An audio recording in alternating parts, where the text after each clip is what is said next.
Part 3 of A Werewolf in Prison, or When the Police Captured Me, or something like that. This is Werewolf the podcast, and this is your werewolf, Will, letting you know what a werewolf's life is all about.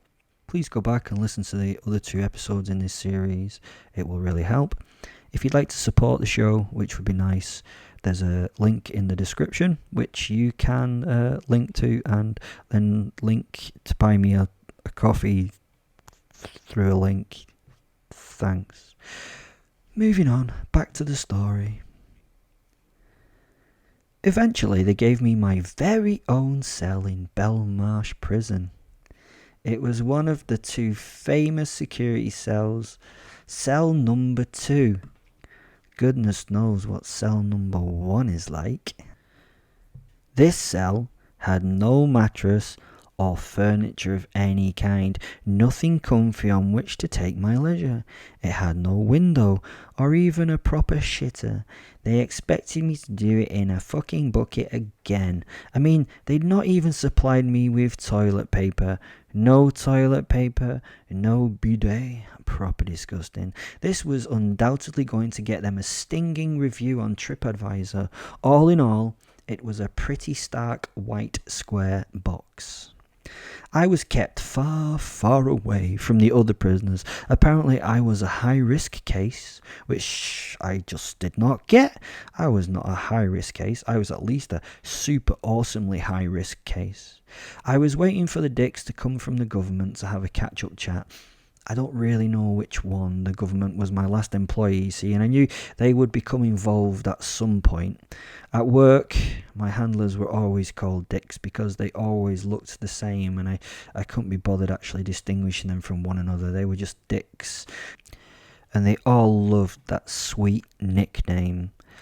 If you don't know what I'm talking about, please go back and listen to the army episode starting at number 1.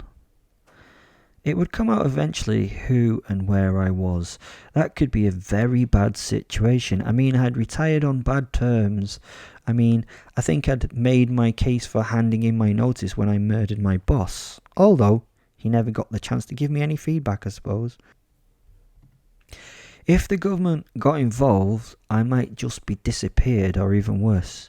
I may be made to work for them again. Shit. My only plan really was to be open to the media and the people in general. If I was visible to all, it would be challenging for them to make me disappear.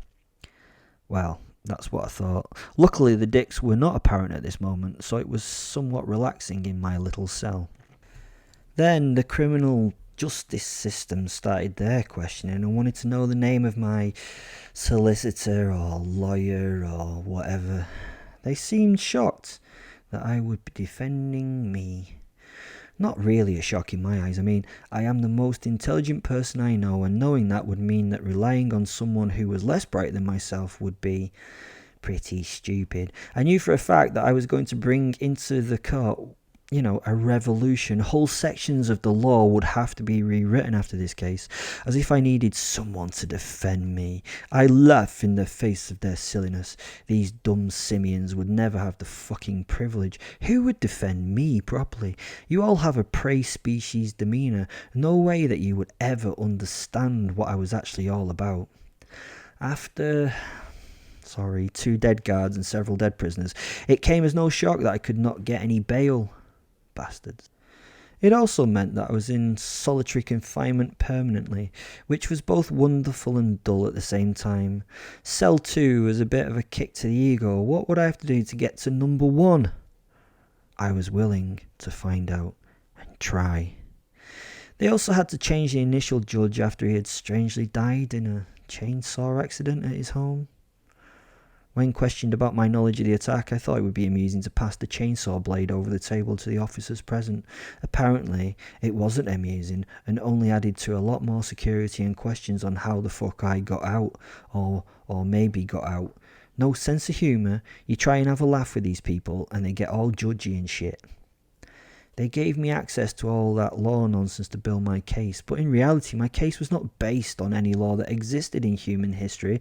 It had no need to have the backing of any cases in the past, because with a sensible jury and the ability to use a little common sense, they will see why they should let this predator go.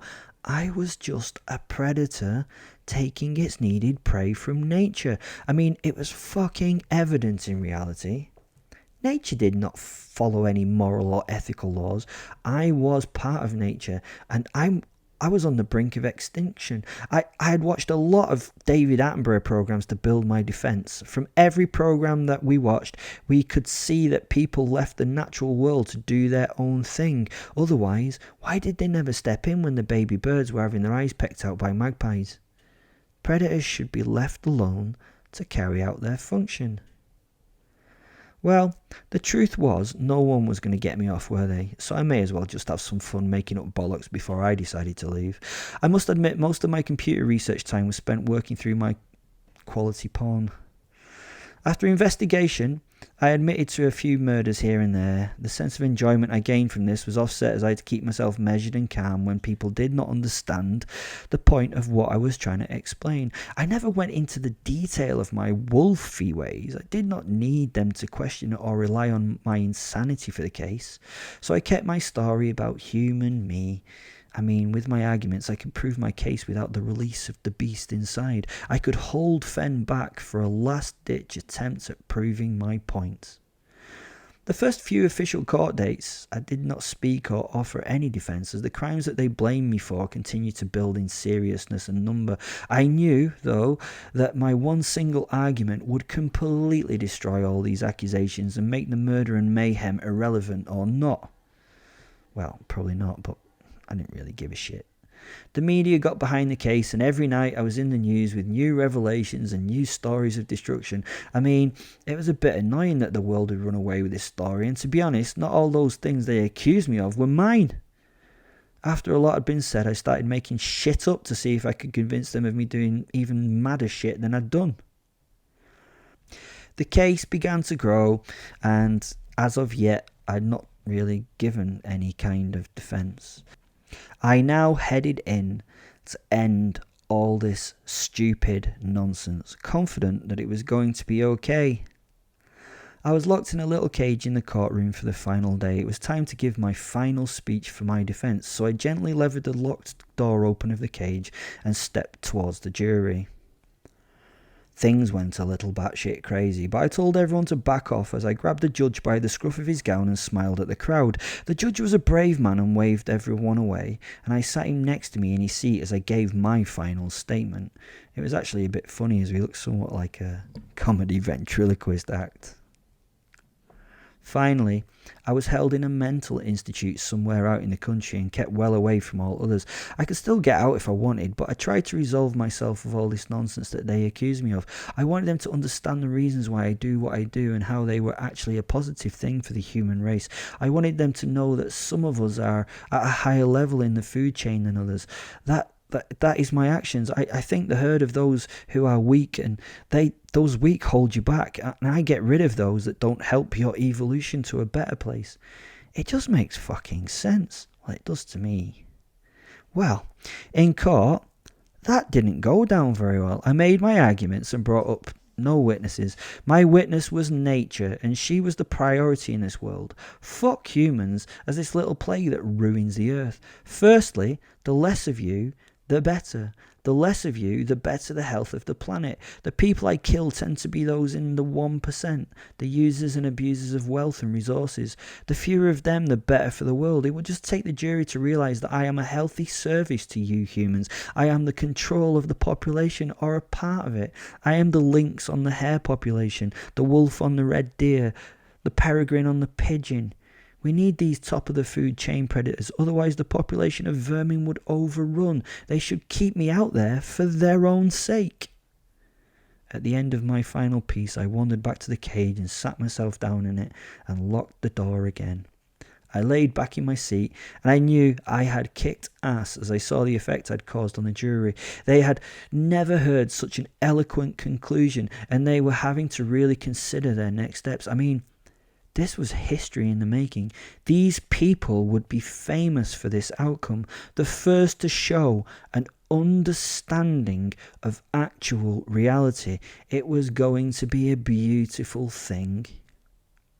The jury was led away for deliberance over the outcome. I knew this would only take a few minutes, so I stayed even though I was invited to leave the little cage. I told them to gently fuck off. I sat there for 20 minutes, then an iPad was passed to me. As the court remained empty, weird. The judge, though, bravely came back through to the bench and sat down in the silence of the empty court. The judge then asked the jury for their outcome. He did this over the iPad and from the safety of another room. Do you know what? You're not going to believe this. No, really. No, seriously. They found me guilty. Did you hear that? They're so stupid and lack such an understanding that they actually found me guilty. Hadn't they listened to me? Were they so fucking dumb? Could they not understand the simple terms that I used? I sat there dumbstruck, absolutely bemused by the outcome. Initially, I was so angry with this fallacy in law that I was ready to wolf out and take everything apart. Then I heard Fen laughing his socks off, even though he didn't wear them, and realised that these people were too fucking stupid to understand me. I had wasted my time, and it was on me that they did not get it. After a few life sentences were given, I just broke into laughter. I think it reassured the judge that I found this whole thing pretty amusing. I mean, it was ridiculous. I also think that he was relieved that I didn't want to kill him. I didn't. He was being very brave after I'd walked out the cage before. So now more judges had to deliberate my placement in my sentence. I was led with my posit to a secure room where I met the two men who would decide on my fate. They had the choice of Broadmoor or Belmarsh. Where was it that I would be going for the rest of my life, or until I didn't want to be there anymore? They sat and considered for some time. Belmarsh is the high security prison where Britain sends its worst and those with no idea what they should do with. It has terrorists and murderers, multi-millionaire, maybe billionaire drug lords who can pay for prison escape fast and furious 15 style.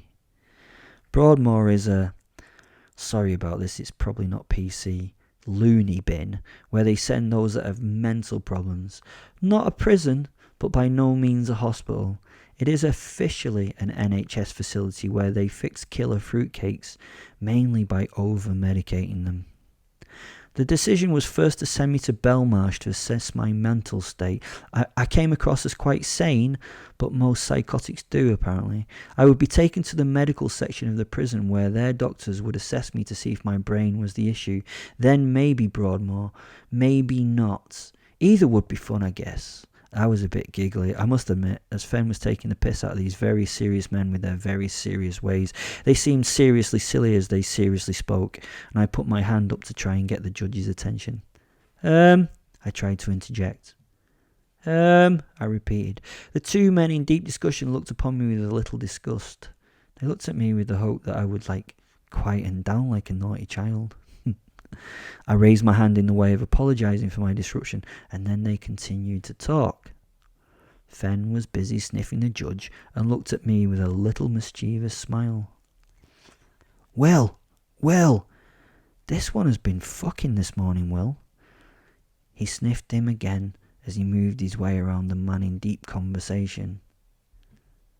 Judging, getting it? Judging by the smell of the residue, the fucky was about 14-year-old and a boy. He kept his circling. Fen took another great sniff right in the face of the lordly man. The man went quiet at that moment as though my invisible friend had actually bothered him. It was an Asian boy. I mean, I can probably break it down further. I would say maybe Southern Korean from a family of Maybe 6, Fen told me. I think this man believes it is consensual, he laughed. Although I do not think that he would give a fuck if the child, said no. Fen then turned to the other guy and took a deep breath. He laughed out loud, literally. This guy is a cokehead of the highest order, he told me.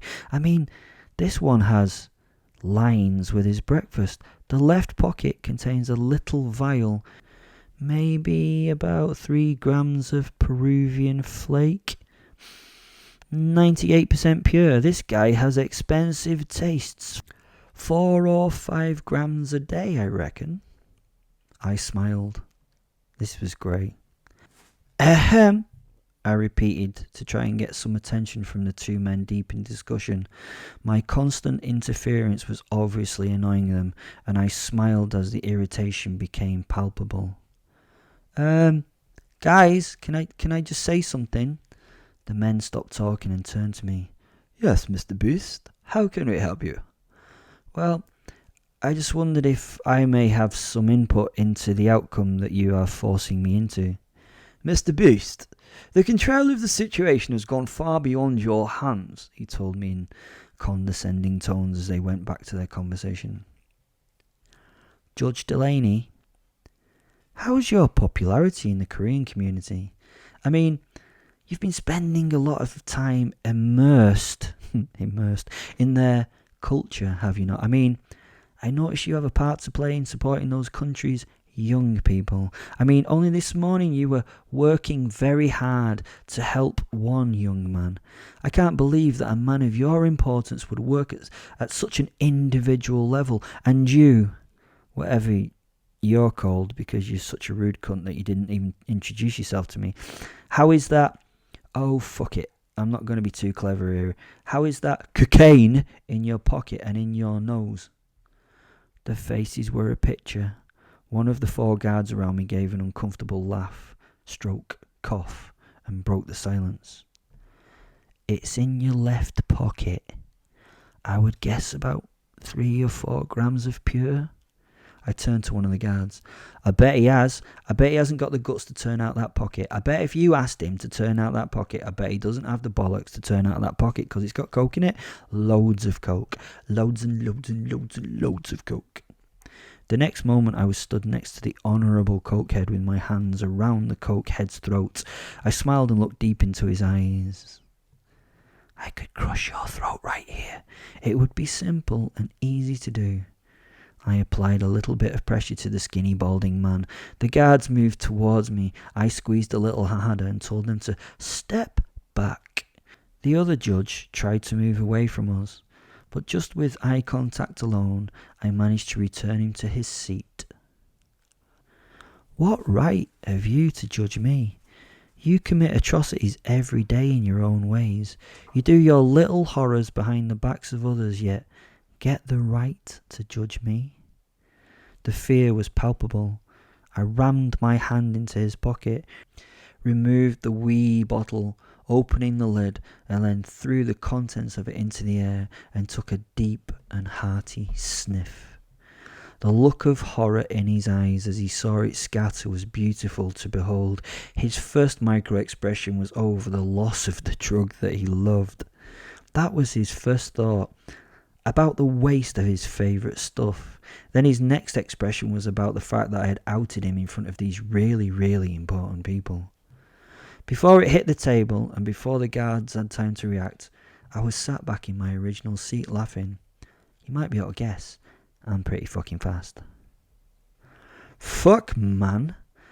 This is great shit, I said, licking my fingers and smiling. Hey guys, you should try that. It's not council dust shite. I know that you guys will not do anything, but I would test that powder if I were you. You know, I didn't have it on me before I entered. Have you got the guts, Guardios, to do the right thing and give this information that I just gave you to the oodles of policemen out there about this naughty judge? No, of course not. Also, this one sat so smugly is a fucking paedophile with a passion for young Korean boys, it seems.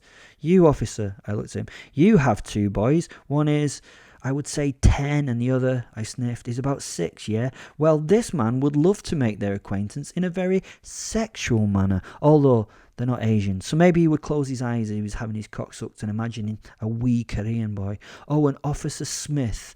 I actually laughed at the guy having the most common name in England. Judging by your tattoos, it is just another example of those filthy foreigners coming over here and taking the jobs that proper British people should have. These foreign children coming over here and sucking our judges' cocks. What's wrong with the fucking good British children who could be sucking cocks? This world is a crazy thing about what it accepts. Let's look at those that run our lives. We put people in positions of power without any thought that they may actually use that power for themselves in any way. How fucking stupid are we? Someone says, I promise that I will use this position of power and use the ability to make decisions for others purely for the good of the population. I am so good that I will put you people before myself and my family or little tribe that all went to the same school and university. I will not be corrupted by the easy opportunity to make shitloads of money and manipulate you poor fools with the power that you've given me. I mean, look at these 2 losers appointed by the fucking Queen of all people. Okay, she's told who to appoint by someone else, but who are they, for fuck's sake? These 2 are both establishment boys. I bet you 10 pence that they went to Eton or Westminster. Then they went to Oxbridge, or if they were a bit thick, then bought a place at somewhere like St Andrews. They got their jobs by who they know, not what they know or how good they are at being kind and understanding. Old boys are getting their jobs by protecting each other in the old boy network. They are a fucking team. These rich aristocrat types keep the likes of you and me down, yet for some reason, this society lets them. It's fucking ridiculous. My beefy friends, I was actually talking to the guards at this point, but I could be talking to you as well. The fact that this guy has had a shower in coke is never going to come up because you haven't got the guts to grasp on these 2 hardened criminals that pretend to be about justice when in reality they are just rich enough with enough rich friends to protect themselves. In fact, they probably learnt their protected vices and propensities from their friends. If I had been holding a mic at this point, I would have dropped it and the judges would have been arrested and judged themselves. They would have asked me to take over this country and then make the rules and shit, knowing that I was a complete self-centered cunt. But at least they would know I was out just for myself and not pretending that I was anything else. I looked at the guards again. Are you going to do anything about it, or are you going to just ignore it? I mean, there is actual cocaine there on the fucking desk, which you know for a fact that I did not have on me because you searched me to the very core. I mean, to the very core. Officer Smith had his hands so far up my arse that it would be the equivalent to a marriage proposal in some countries. I do have to thank you for that, though. It was a much needed release. I'm sorry about the orgasm. I know it nearly broke your homophobic wrist. I then whispered to him, but we both know you've done that before, my closeted friend. You're too good. I waited for a moment for the guards to do their respective jobs. They did nothing. They stood there pretending that they had not heard or seen anything. Who in God's name do you think you are, sir? You question my authority to cast judgment on plebs like yourself. You think you can worry me with your tricks? You a murderer and a maniac, a killer for no other reason than you draw pleasure from doing so? I wish the laws on capital punishment had not been revised. I would love to see you swing on a rope of hemp. I promise you this, though, you will rot in the smallest hole in the ground that I can find for what you have done. This man is a common murderer, and in such should be treated like one, said the fucking cokehead. He was quite out of breath by the time that he'd finished his piece. I sat and smiled. Fen was bursting to get into me and rip his world apart, but no, I wanted to store up all this hatred. I felt I could, and that I would really enjoy the time I met this man again on my own terms. It would be quite a long time. I won't be in prison for very long, your worship. When I get out, which I will find you and your family, and I will cause you so much pain that your death will be the reward for which you wish. I will hurt you and yours in ways that you cannot even imagine. I give you one opportunity to stop this from happening now. You can resign, you can own up publicly to your habit, and you can apologize to me. If you don't, then I am going to fucking kill you. I smiled. I would do another line while you consider it, mate. You seem to be running low on energy right now. You, on the other hand, I said as I threw my handcuffs at the other judge, I'm just going to kill. Not because you're a paedophile.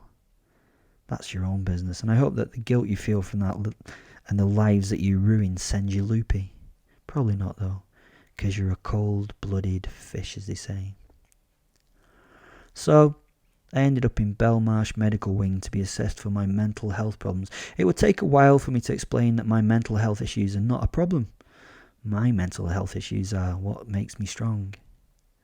I may have made some important enemies at that point, but I don't give a shit, really. At least when you have enemies, you know exactly where you stand.